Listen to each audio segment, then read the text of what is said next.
Welcome back to Total Pole Sports. We got Coach Lambo, Coach Hutch here back in action again. We're talking about some news potentially that Deion Primetime Sanders might be headed to Auburn. What do you think about that, Coach Lambo? I think it's going to be a good thing if that does happen. No, it's not a good thing. Here's why. He needs to stay at Jackson State. Who is SWAC? Who is SWAC? And here's why he needs to stay. Because if he were to go to a D1 program like Auburn, are they going to let him have full control of the roster? No. No. And here's why I say that. Because if they let him have full control of the roster, when he took that Florida State job before Mike Novell got hired before he taking the Jackson State job, he did mention about that as well. So Deion Sanders, Primetime Sanders, you need to stay at Jackson State, get you about 1-2 more years, get you some more competition, get you to play Alabama, and keep it going and do your thing. I don't know about that Alabama right there with Jackson State. However, I do think that he is potentially the anti-Nick Saban, which is going to be the thing that might make him the guy there at Auburn. Auburn is 3-5 right now. They are 13-point underdogs against Mississippi State this weekend. They got to do something different, of course.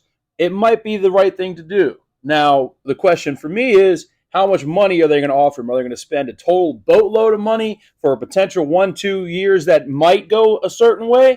Or are they going to spend a little bit of money, see what happens, and then, all right, you've been productive. Now we're going to give you this extension of X years and X dollars. I think they'll probably give him half, and here's why. Because, Auburn just bought out Gus Malzahn. His buyout was about $60 million. And then Bryan Harsin, who was a former Arkansas State head coach for 1 year, Boise State head coach, his buyout right now is $15.6 million. We're going to pay 50% of that this year. So, most of the Auburn's money is from 2 buyout coaches and a combined of about $80 million. So, I just don't know. How much can Auburn put up with, these fits? Like they said, Bryan Harsin was a better coach than Gus Malzahn. I think Gus Malzahn was better than Bryan Harsin. Bryan Harsin was the correct fit. But it's all about fits. It's all about fits. I don't think Deion Sanders would fit Auburn. I think he'll fit somewhere else. I respectfully disagree. I think he would fit in pretty well. I think the players would respect him. They'd want to learn from him.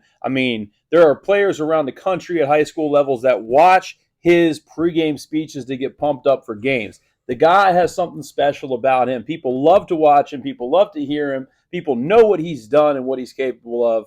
I think, again, giving him a chance to go out there, see what he can do within a 2-year span, that's really all we're giving anybody this at any time now in the NCAA anyways. If you can't get it done in 2 years, then there is nothing that we're going to do. We're not going to offer you any more money. You're going to have to find a whole nother job, a whole nother space, move out of state, move out of country even at this point. No, I think he stays at Jackson State. Deion Sanders, you're a great coach. I respect you as a coach, but you need a little more time. I wouldn't take the Auburn job. I'd take another job. So, there are Auburn's interim head coach is Cadillac Williams. Bryan Harsin went 9-12 through the first 2 seasons, so it's not good. They also have fired their offensive line coach, their defensive line coach, and the offensive coordinator. So Auburn will be in a rebound situation, and we'll see how they do for the rest of the year.